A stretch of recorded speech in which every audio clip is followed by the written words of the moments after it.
ឲ្យតែពេលណាដែលយើងទៅនៅក្នុងបន្ទប់ម្នាក់ឯងស្ងាត់ៗចិត្តរបស់យើងវាដូចជាមានម៉ាស៊ីនស្វ័យប្រវត្តិមួយ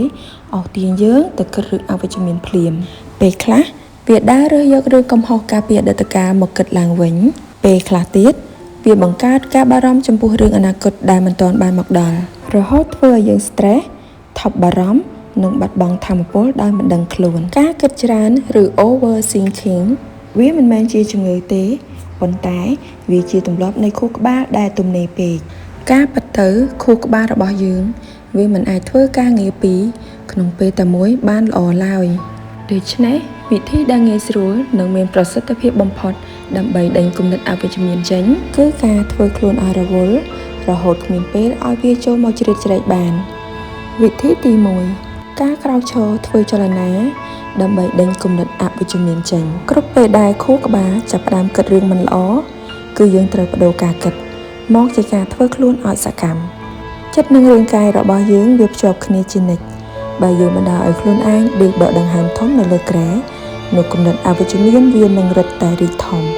ផ្ទុយទៅវិញសកម្មភាពតូចតាចដូចជាការបត់ភួយរៀបចំបន្ទប់គេងលាងចានឬបោសសម្អាតផ្ទះទាំងនេះវានឹងបង្ខំឲ្យចិត្តនិងខ្សែភ្នែករបស់យើងផ្ដោតទៅលើការងារចំពោះមុខអ្វីដែលអស្ចារ្យនោះគឺពេលដែលបរិស្ថានជុំវិញខ្លួនយើងស្អាតមានរបៀបរៀបរយចិត្តរបស់យើងក៏ស្រឡះនិងស្ងប់ទៅតាមនឹងដែរវិធីទី2បង្កើតម៉ោងរវល់ដែលមានតម្លៃមូលហេតុដែលយើងគិតរឿងរញ៉េរញ៉ៃ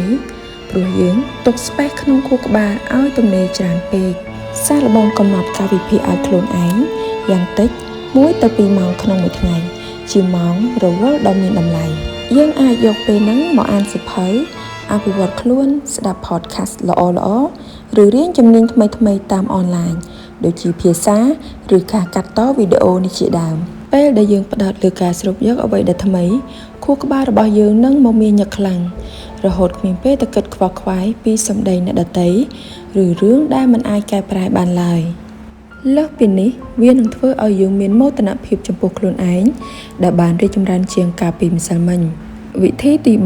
3ការផ្ដល់ក្តីសុខឲ្យចិត្តតាមរយៈការរវល់ជាមួយចំណូលចិត្តការធ្វើខ្លួនឲ្យរវល់មិនមែនមានន័យថាត្រូវបង្ខំឲ្យខ្លួនឯងធ្វើការងាររហូតដល់បាក់កម្លាំងនិង stress ថែមនោះទេការចំណាយពេលខ្លះទៅស្រោចទឹកផ្កាមើលថែដើមឈើបបរអង្អែលសត្វចិញ្ចឹម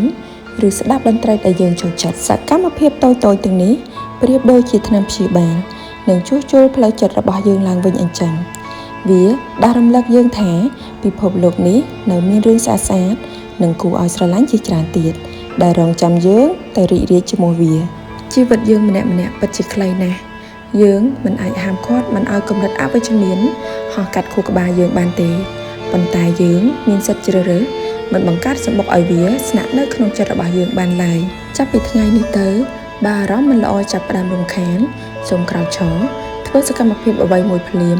ធ្វើខ្លួនឲ្យរវល់ធ្វើខ្លួនឲ្យមានតម្លៃហើយរក្សាស្នាមញញឹមខ្លួនឯងឲ្យបានល្អប្រសិនបើអ្នកទាំងអស់គ្នាពេញចិត្តវីដេអូមួយនេះ